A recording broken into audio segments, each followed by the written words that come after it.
and grew. One of the most shocking groups of people that ended up in the gulags were the damn Soviet soldiers that had just got back from fighting the Nazis. You just can't. That's the sort of thing you can't make up. Yeah, you can't make that up. Including Solzhenitsyn, who was like in close combat with the enemy. Yeah. And he wrote a letter to one of his buddies and said, "Yeah, this doesn't seem like to be a great decision by Stalin." Yeah. And next thing you know, he's in prison. Yeah. Well, Stalin decided that this is something that you can't believe this. Well, it is. There is this, it's like if there's something satanic at the bottom of this, mythologically speaking, there's also something that's like a cosmic.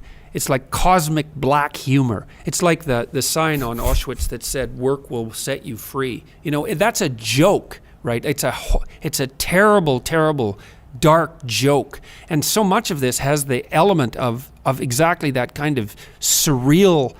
I hate to say humor, but it's right. I mean, Stalin decided that the Soviet prisoners of war were not covered by the Geneva Convention for the treatment of prisoners of war because Stalin refused to sign that agreement. So, if you were an Allied prisoner of the Germans, it wasn't like you were having a great time of it. Like, food was in short supply and you were treated pretty brutally. But the Soviets were kept separately, and they were doing so badly that the Allies used to throw food packets over the fence when that was an option. So the Soviet prisoners of war were treated absolutely dreadfully. And Stalin didn't care about that. And then when they were released and went back to the Soviet Union, his dictum was that because they had been exposed to the capitalist West, or even the Nazi West for that matter, that they had now been intolerably corrupted on ideological grounds and had to be put in the prison camps. So that was your destiny as... first of all, you were a frontline Russian soldier, which was just brutal beyond belief. Their army was completely unprepared for Hitler's invasion because Stalin trusted Hitler in his strange way. And so they were completely unprepared. And of course, then fighting in the Soviet Union with its winters, you just can't imagine what that must have been like. And then to be thrown in a prisoner of war camp at the bottom of the rung, and then to be brought back to your country, and then to be imprisoned as a traitor because as a class you'd been exposed to the wrong ideology. It's like it's unimaginably vile and surreal at the same time. And you just shake your head. For me, well, it's such a shock to read the Gulag Archipelago. You just can't. It's like Dante's Inferno. It's like a trip into hell. And I guess that's what I was trying to say when we started this conversation. I was trying to say that it's like you're watching this, like you said, it's like a bad comedy movie. Yeah. And you'd think, well, that'd be really that. You'd think, when you take a comedy, well, one of the ways you can make people laugh is to take something ordinary and maybe make it much more extreme. And the more extreme you make it, the more funny it becomes. That's what happened here. You're looking at this thing going, hey, they seem to be trying to make this funny because who could ever conceive that you could take your frontline soldiers who were captured and in misery, and when they return home, instead of treating them like heroes, instead you put them back into a prison. Worse one, even. You can't even. I know. You can't make this stuff up. You can't make it up. No.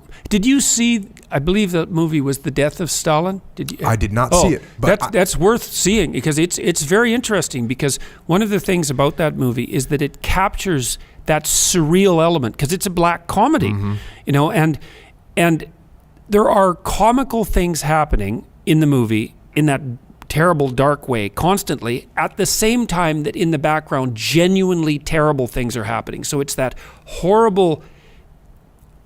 It's got that horrible satirical flavor that runs through books like the Gulag Archipelago, where you think, well, this is so absurd that there's no possible way it could have occurred. And yet that's, not only did it happen, there was like a contest to top the absurdity. To consider the engineers, for example, wreckers, is, well, these people were building the Soviet system to the degree that it was built, and then to turn around and accuse exactly those people of being the ones who destroy and undermine it.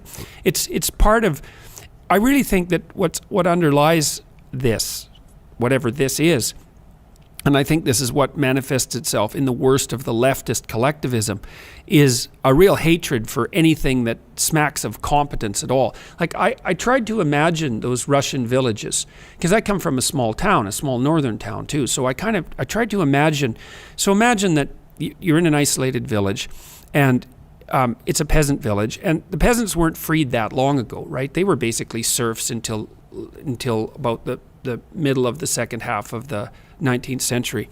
And so they had been emancipated. And then some of those people who were emancipated got a little bit of land and started to have a life, started to be successful peasants. And they were also the people that grew the bulk of the crops, because what you see happening in any productive domain is that a small percentage of people do almost all the productive work. So there's a small percentage of productive farmers who grew all the crops, right? And then there's all sorts of farmers who were only farmers by name, and they weren't successful at all. So there was a certain relationship between being productive as a farmer and developing some wealth. Maybe you had a house, and maybe you could hire a person or two, and which you'd think would actually be a good thing, especially if you were also growing food. Okay, so you imagine you get a village, and now there's a bit of a socioeconomic pyramid, and there's some people that are doing well, and it isn't the crooked people that are really annoying. The people who, like the genuine kulaks, let's say, that small percentage of psychopathic types who are basically profiting criminally off the efforts of others. Those aren't so annoying, those people, because they're rich, but they don't deserve it. And so they don't stand towards you as a moral ideal that shames you. But the really annoying people are the ones who are doing well and deserve it, especially if you're someone who's doing nothing and is bitter. Okay, so there's the village, and you've got your people who are doing all right, and then you've got a huge strata of people who aren't upset about the people who are doing well. They might even admire them and be happy that they're around because they're making the community thrive and growing some food. Then you have this little strata at the bottom of people who are ne'er-do-wells and on the more psychopathic end of things, and they're bitter and resentful and waiting for their bloody opportunity. And then the communist intellectuals come into town and say, those people that are doing well, they actually, everything they've got is ill-gotten, and they stole it, and they stole it from you, and look at how badly you're doing. And the reason you're doing badly is because these people who are lording it over you and who have all this creature comfort, they took that from you. It's yours by right. And so then all that resentment and jealousy and hatred and rage, alcohol fueled, as you might well imagine, has this moral reason to go with pitchforks and in a mob and surround those houses and to strip them of everything they have and to rape the women and to kill the occupants or to ship them off to the middle of Siberia where they froze to death because there were or died of dysentery or whatever other plague managed to weave its way through these camps. And so you have the intellectuals providing the moral rationale for the worst ethical actors in these small villages doing the worst possible things under the guise of compassion. Right, and that's part of that victim-victimizer narrative. It's just, and you can imagine that. You can imagine a dark night. You can imagine the winter. You can imagine the alcohol. You can imagine the rage that fuels these people who are drinking too much in the pubs that have been sitting there for the last 20 years, like, what would you say, eating up their own souls with resentment and bitterness. And then someone comes in and says, you're the true victim here, and here's the people that you can go after. And then, like, if you play that on your imagination, you get some real sense of exactly what sort of horror that would produce. You think about the rape, for example, or just the theft, but it's the rape that you can really think about as absolute revenge for all that bitter resentment, all fueled by the fact that you'd sat there for the last 20 years being completely goddamn useless and bitter and angry and fantasizing about the day that would come where you'd have your opportunity. God, and then the whole country, and that was the whole country. Oh, it's just unbelievable. Yeah,